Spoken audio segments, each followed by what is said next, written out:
চলুন এবার একটু উত্তর দিনাজপুরের দিকে নজর রাখা যাক, কারণ সেখানে একদম জরাজীর্ণ অবস্থা সরকারি প্রাথমিক বিদ্যালয়ের। গোয়ালপুকুরের শান্তিপুর কলোনি প্রাথমিক বিদ্যালয়ের দেওয়ালে ধরেছে ফাটল, আর শুধু তাই নয়, মাথার উপর ভেঙে পড়ছে চাঙর, আর ভয়ে স্কুলে আসতেই চাইছে না পড়ুয়ারা। প্রশাসনের বিরুদ্ধে গাফিলতির অভিযোগ তুলেছেন শিক্ষক।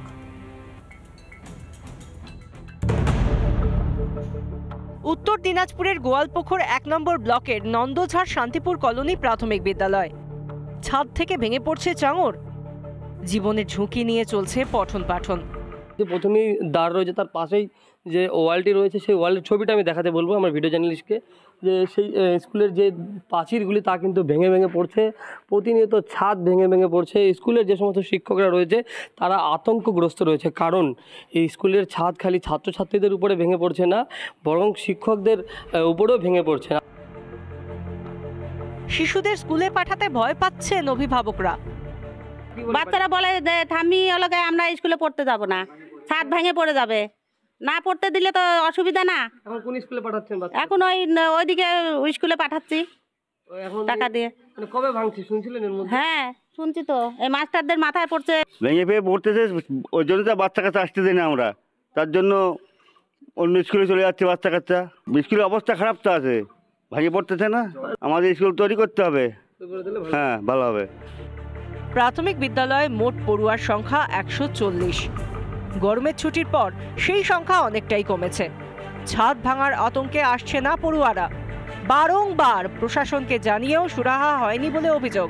এই ব্যাপারে আমাদের স্কুলের প্রধান শিক্ষক নারায়ণচন্দ্র বিশ্বাস পঞ্চায়েতে এবং বিডিও অফিসে, এসআই অফিসে অনেকবার দরখাস্ত দিয়েছে, এই ব্যাপারে তাদের ইনফর্মও করেছে। তারা কেন হস্তক্ষেপ করছে না? এখন এই ব্যাপারটা তো বলতে পারছি না, আমাদের হেডমাস্টার দরখাস্ত দিয়েছে, অনেকবারই দরখাস্ত দিয়েছে, কিন্তু কোনো ব্যবস্থা হচ্ছে না বিডিও অফিস থেকে বা অন্য কোনো সরকারি অফিস থেকে। আরও একবার দেখাবো, এটা হলো ক্লাসরুমের ঠিক এই জায়গাটায় ভেঙে ভেঙে পড়া শুরু হয়েছে ছাদ। তার কারণেই স্কুলের শিক্ষকরা স্কুলের যে সমস্ত বেঞ্চগুলি রয়েছে সেই বেঞ্চগুলি কিন্তু রীতিমতো এগিয়ে দিয়েছে না। কবে টনক নড়বে প্রশাসনের? কবে স্কুল স্বাভাবিকভাবে ফিরে আসবে সেদিকে কিন্তু আমাদের নজর থাকবে। উত্তর দিনাজপুর থেকে তুষার বিশ্বাস, রিপাবলিক বাংলা। ভুটান পাহাড় থেকে আসা খরস্রোতা বাসরা নদীর ভাঙনে ক্ষতিগ্রস্ত আলিপুরদুয়ারের সেন্ট্রাল ডুয়ার্স চা বাগান ও সংলগ্ন এলাকা। নদী গর্ভে তলিয়ে যাচ্ছে একের পর এক চা বাগানের জমি, তলিয়ে গেছে বহু বসত বাড়িও। নদী তীরবর্তী এলাকায় নিজেদের ঘর ছেড়ে আতঙ্কে অন্যত্র পাড়ি দিয়েছেন স্থানীয়রা। কবে মিটবে সমস্যা? উত্তর নেই কারোর কাছেই।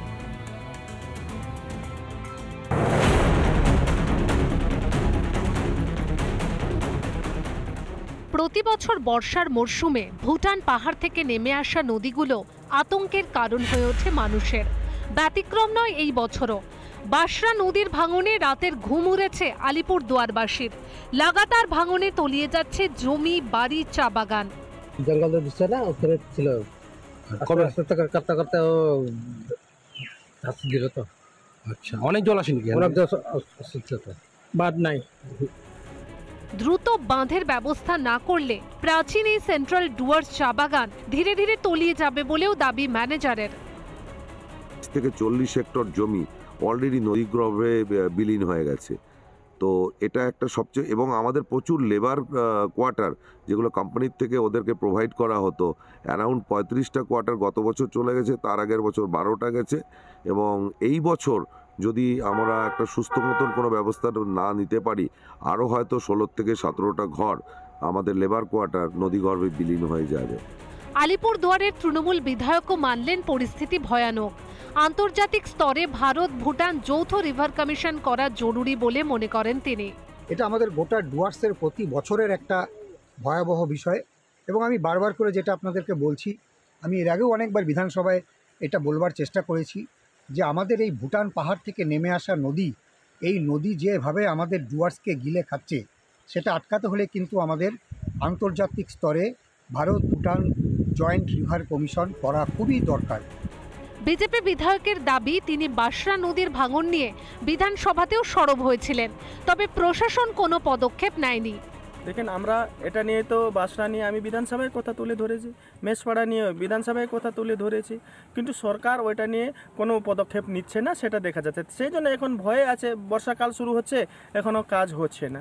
আর আমি আজকেও এটা দেখলাম, আমি আজকেও এই যে দেখতেছি ওখানে আমি ইয়েগুলো পেয়েছি, কি অবস্থায় আছে, মানে খুব কঠিন অবস্থা। ভুটান থেকে আসা নদীগুলো গিলে খাচ্ছে একের পর এক এলাকা। কবে সরকার এই সমস্যার সমাধানে উদ্যোগী হবে, আশায় চা বাগানের কর্মী থেকে স্থানীয়রা। সুদীপ চ্যাটার্জির রিপোর্ট, রিপাবলিক বাংলা। জেলা সদরে এবার একটু নজর রাখতে হচ্ছে মালদার দিকে। তার কারণ ধীরে হলেও মালদায় থাবা বসাচ্ছে ডেঙ্গি ম্যালেরিয়া। মালদহে চলতি মরশুমে আক্রান্তের সংখ্যা 142। ডেঙ্গি প্রতিরোধ করতে ইতিমধ্যেই বৈঠকে স্বাস্থ্য দপ্তর ও জেলা প্রশাসন। ডেঙ্গি মোকাবিলায় মানুষের মধ্যে সচেতনতা বৃদ্ধি করতেও শুরু হয়েছে একাধিক পদক্ষেপ।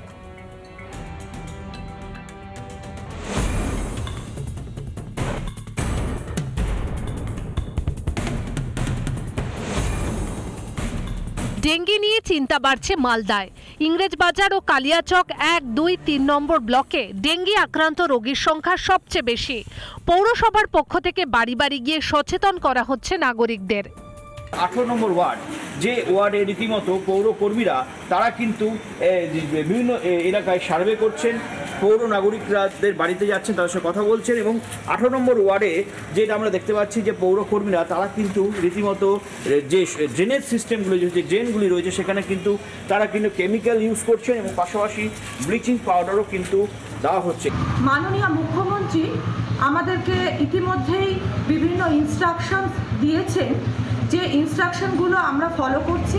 ফলো করে আমরা আমাদের পৌর এলাকায় প্রত্যেক দিন সকালে প্রত্যেকটা নাগরিকের বাড়িতে গিয়ে পৌঁছচ্ছি আমরা, এবং প্রত্যেক নাগরিককে সচেতন করার চেষ্টা করছি। বিশেষ উদ্যোগ নেওয়া হয়েছে জেলা স্বাস্থ্য দপ্তরের তরফে। ডেঙ্গি প্রতিরোধে প্রস্তুত স্বাস্থ্য দপ্তর, জানালেন মালদা জেলা মুখ্য স্বাস্থ্য আধিকারিক। পজিটিভ রোগীর সংখ্যাও কিন্তু গত বছরের থেকে একটু বেশি আছে। আমরা মাননীয় জেলা শাসক প্রায় লাস্ট 1 মাসে 3 থেকে 4 বার এটা নিয়ে তিনি পর্যালোচনা করেছেন। গত শনিবার দিনও পর্যালোচনা হয়েছে। আমরা হিসেব করে দেখেছি ইংরেজবাজার ব্লক, কালিয়াচক 1, 2, 3 এই 3-4টে ব্লকেই মেন আমার ডেঙ্গুটা একটু বেশি আছে। বাড়ি বাড়ি গিয়ে পৌরকর্মীরা ডেঙ্গি প্রতিরোধের বিষয়ে সচেতন করছেন নাগরিকদের। এটাই বার্তা জানাচ্ছি যে এখন আমাদের ক্রমশ ডেঙ্গু বাড়ছে, যেন সবাই সচেতন থাকে। কারো বাড়ি খোলা ছাদের ওপর কোনো খোলা পাত্রে জল জমে যাবে সেই রকম পাত্র যেন ওরকম না রাখে, সেটাকে উল্টিয়ে রাখার ব্যবস্থা করতে হবে। আর ফ্রিজের পেছনটা একটু খেয়াল রাখতে বলছি যেন জল না জমে, এগুলো আমরা খেয়াল করাচ্ছি। ডেঙ্গি প্রতিরোধে আরও তৎপর হতে হবে পুরসভাকে, দাবি ইংরেজবাজার পৌরসভার বিজেপি কাউন্সিলর তথা বিরোধী দলনেতার। ময়লা পড়ে আছে, জলা জায়গাগুলোতে ডেঙ্গুর মশা, ম্যালেরিয়ার মশা ছড়িয়ে আছে, সেগুলো পরিষ্কার করা হচ্ছে না। বিভিন্ন বাঁধের ধারে, নদীর ধার, সেখানে জঙ্গল হয়ে আছে, জল জমে আছে, যেখানে ডেঙ্গুর লার্ভারা বিস্তৃতি লাভ করবে। তো পৌরসভার উচিত আরও বেশি এটাতে ইনিশিয়েটিভ নেওয়া। সচেতনতার সতর্কতাই ডেঙ্গি প্রতিরোধের মূল মন্ত্র। নাগরিক ও প্রশাসন একসাথে কাজ করলেই সম্ভব ডেঙ্গি প্রতিরোধ। মালদা থেকে ক্যামেরা সুশান্ত সরকারের সঙ্গে দীপঙ্কর গোস্বামী, রিপাবলিক বাংলা।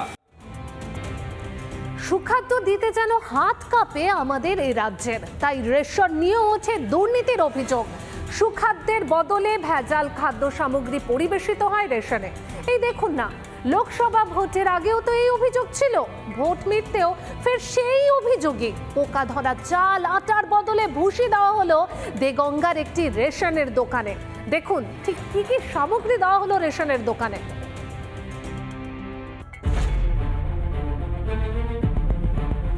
ফের রেশনে দুর্নীতি। মেয়াদ উত্তীর্ণ চাল, আটা গ্রাহকদের দিতে গিয়ে ধরা পড়ে গেলেন খোদ রেশন ডিলার। অখাদ্য বন্টনে গ্রাহকদের বিক্ষোভ উত্তর 24 পরগনার দেগঙ্গায়। ভুসি আটা ভুসি আর চালে পোকা আমরা খেতে পারবো না বলে তার জন্য আমরা সবাই মিলে বলছি যাতে ভালো আসে। দীর্ঘদিনের মাঝে মাঝেই চাল খারাপ আছে, আমরা ভাত খেতে পারি না, তো মানে ভাত দলা হয়ে যায়, ফুটতে ফুটতে ফ্যান বসে যায়, খারাপ আসে কেন মানে সবাই মিলে বলছি, তো ওই জন্য আমরা জনগণেরা বলছি যাতে ভালো আসে। দেগঙ্গা 2 নম্বর গ্রাম পঞ্চায়েতের সাতহাতিয়া পূর্বপাড়ায় নিম্নমানের রেশন সামগ্রী দেওয়ায় ক্ষোভ উগরে দেন গ্রাহকরা। অভিযোগ, দীর্ঘদিন ধরে নিম্নমানের রেশনে আটার পরিবর্তে ভুসি দেওয়া হচ্ছে।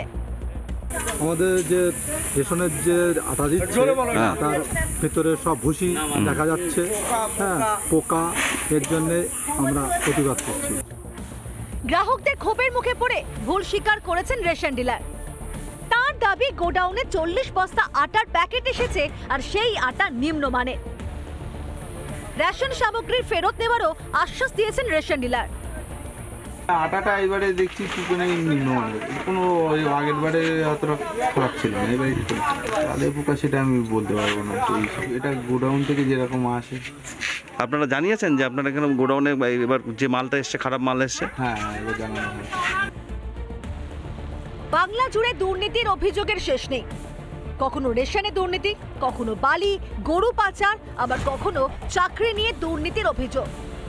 সেই সব অভিযোগে তৃণমূলের একাধিক হেভিওয়েট নেতাই এখন হাজতে।